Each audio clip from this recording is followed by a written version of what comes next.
The hyena who tried to become a vegetarian.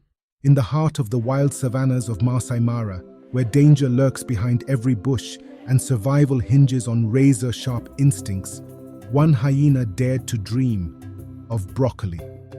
But this is no ordinary story, and Nuru was no ordinary hyena. It all started on a sweltering afternoon, where even the vultures stayed in the shade, and the lions yawned lazily in the tall grass. The rest of Nuru's hyena pack had just finished feasting on a wildebeest, their snouts stained with blood, bellies full, and not a care in the world. But Nuru? He was pacing. Meat. Again, he muttered under his breath. His stomach churned, but not from hunger. The sight of the others tearing into flesh with wild abandon left him unsettled. Suddenly, out of nowhere, a thought popped into his head so absurd it almost made him laugh. What if I just stopped eating meat? He froze, wide-eyed, as if the idea might summon a lightning bolt from the sky. Hyenas didn't just stop eating meat, it was their entire thing. But Nuru wasn't like the others. He had dreams, morals, or so he told himself, and an undeniable craving for something green. Nuru snuck away later that evening when the pack settled for their usual post-feast nap. With the moon hanging high over the Maasai Mara savanna, he made his way to the watering hole, where the grass grew lush and inviting. Nuru stood there, staring at the field of green like it was a forbidden fruit. "It's just grass," he whispered, trying to muster courage. "If zebras can eat it, so can I, right?" With a deep breath, he leaned down, took a bite, and immediately spat it out. The taste. Oh, the horror of it. It was like chewing on dried mud. But Nuru wasn't about to give up so easily.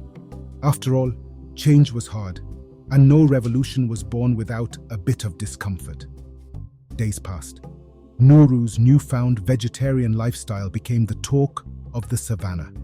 The gazelles giggled behind their hooves, the wildebeests gossiped, and even the rhinos whispered. "Have you heard?" one giraffe said to another. "The hyena's lost his taste for blood. He's gone green." Meanwhile, Nuru's pack was growing more suspicious by the day. "Why haven't you eaten with us lately?" one of the older hyenas asked, narrowing his eyes at Nuru. "I'm just on a cleanse," Nuru replied nervously, his stomach grumbling. "You know, cutting back on the carnage." They looked at him like he'd sprouted a third ear. A hyena not eating meat. It was unnatural. Nuru could feel the pressure mounting. But no matter how hard it got, he stood by his decision. No more meat, no more blood. Or so he thought. But as with any great rebellion, the consequences soon followed. Nuru weakened. His ribs began to show through his spotted fur, his energy fading by the day. But worse than the hunger was the danger. Predators smelled weakness, and Nuru's scent was now unmistakable, vulnerable, ripe for the picking. That's when she arrived. Zuri, the lioness, with her golden eyes gleaming like molten fire under the setting sun. She approached Nuru one evening as he sat miserably gnawing on a stalk of grass. Her muscles rippled under her sleek fur as she stalked around him, her tail flicking like a metronome. "You must be joking," she purred, circling him. "A hyena on a plant-based diet? What's next? A vegetarian crocodile?" Nuru gulped. "It's a lifestyle choice," he said, trying to sound brave, though his voice cracked. "Oh, darling," Zuri chuckled, her fangs glinting in the last rays of daylight. "In this world, your choices are simple. Eat or be eaten. You're making it very easy for me to decide." The tension in the air was thick, and Nuru knew he was mere seconds from becoming dinner. Suddenly, a bellowing voice rang out from the bushes in a moment that would make the entire savannah laugh for weeks. "Wait!"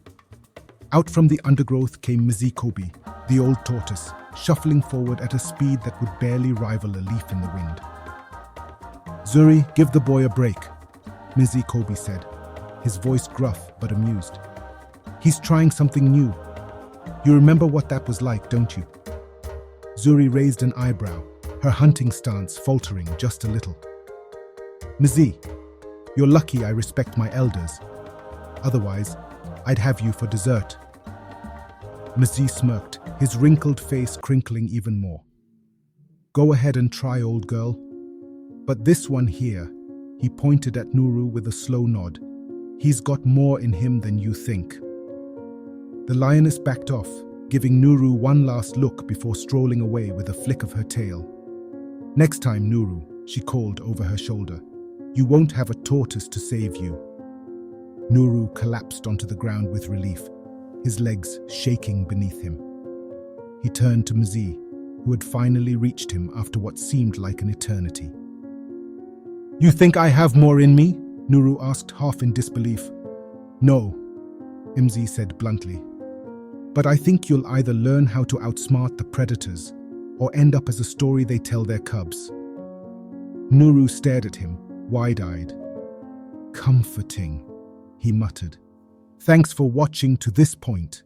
Please subscribe and like the video. As the days passed, Nuru, the vegetarian hyena, became a legend. Every animal in the savannah whispered about him, and they were amused and baffled. Have you heard about Nuru? A hippo said, giggling to his friend. Apparently he's going to open a salad bar next. But Nuru was too busy forging his new path to care.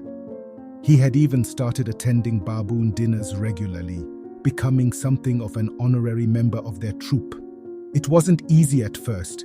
He had to learn how to climb trees for fruit, which was an absolute disaster. One evening, Nuru got stuck halfway up a fig tree, his limbs dangling awkwardly, tail swishing in defeat. Kito, the lead baboon, crossed his arms below the tree. You know, climbing isn't for everyone, buddy. Nuru huffed. I'm just hanging out. Yeah, and if you fall, you'll be hanging out permanently. Despite his struggle, Nuru persisted. Day after day, he nibbled on fruits and roots, slowly adapting to this new lifestyle, though it wasn't without its challenges. One morning, after a particularly unsatisfying meal of wild berries, Nuru felt his stomach rumble in protest. Must be my body adjusting, he muttered, his voice a little less confident than before. You know, adapting to all this fiber. That's when things took a turn. Zuri, the lioness, showed up again. This time, she hiked, while Nuru gawed on a rather bland route. Oh, for the love of the savannah, Nuru, she said, her laughter almost purring. You're starting to look like a giraffe with all that plant eating. Nuru sighed dramatically. I'm on a journey, Zuri. You wouldn't understand. Journey to where? The land of indigestion, she quipped, circling him. I bet you're dreaming of wildebeest steak right now. And in truth, Zuri wasn't entirely wrong. Nuru dreamed that ribs of gazelles floated as clouds and roast antelope legs ran toward him in slow motion. He'd wake up drenched in sweat, or rather saliva. Then came the day Nuru's body couldn't take it anymore. While gathering berries near the baboon camp one afternoon, he spotted an abandoned carcass, a young antelope, freshly taken down by a lioness who'd left it behind for her cubs. Nuru stopped, staring at it, his heart pounding. It smelled incredible. The savory, rich scent hit him like a wave, flooding his senses. His mouth watered, every fiber of his being suddenly consumed by an urge he thought he'd left behind. No one was around, no baboons, no fellow hyenas, just him and the meat. For a long moment, Nuru fought with himself. He could practically hear Mzee, the tortoise's gruff voice echoing in his mind. Learn how to outsmart the predators or end up in their stomachs. But another voice, his stomachs growled louder, like a hyena in full revolt. Finally, Nuru snapped. To heck with it, he cried, lunging at the carcass with the enthusiasm of a cub at its first kill. He tore into the meat, devouring it like he hadn't eaten in months, which, in his mind, he hadn't. Mid-bite, Kito the baboon appeared, standing over Nuru with wide eyes. Nuru, Kito gasped, half horrified, half amused. I knew the fruit wasn't working out, but this… Nuru, his snout dripping with antelope blood, froze. I can explain, he said through a mouthful of meat. It's protein, for health reasons. Kito just shook his head, laughing. So, you're back on the meat wagon, huh? Nuru looked down at the half-eaten carcass, then back up at Kito, who was still trying to suppress his laughter. Nuru gave a sheepish grin. Well, nobody said going green was permanent. Later that evening, Nuru sat at the edge of the watering hole, full and content for the first time in weeks. He gazed at his reflection, pondering his wild experiment in vegetarianism. Sure, it hadn't gone as planned, but it wasn't a complete failure. He had learned something about balance and survival. He chuckled to himself. I guess a little meat here and there isn't the worst thing. But maybe I can still snack on some berries now and then. A balanced diet, right? As if on cue, Mzee Kobe the tortoise slowly approached from the bushes. I see you found your way back to reality, Mzee said dryly. His wrinkled face contorted into an amused smirk. Told you. Outsmart the predators, or you'll end up as lunch. Nuru grinned. Turns out I need meat and brains to survive. Mzee nodded slowly, and maybe a side salad for balance. Nuru laughed, his spirits lighter. He wasn't just any hyena. He was the hyena who dared to try something new. Even if it ended with a bloody antelope leg in his mouth, he'd learned a valuable lesson. Sometimes it's okay to stick to what you're built for as long as you're smart about it. As he stretched out under the stars, his belly full, Nuru sighed contentedly.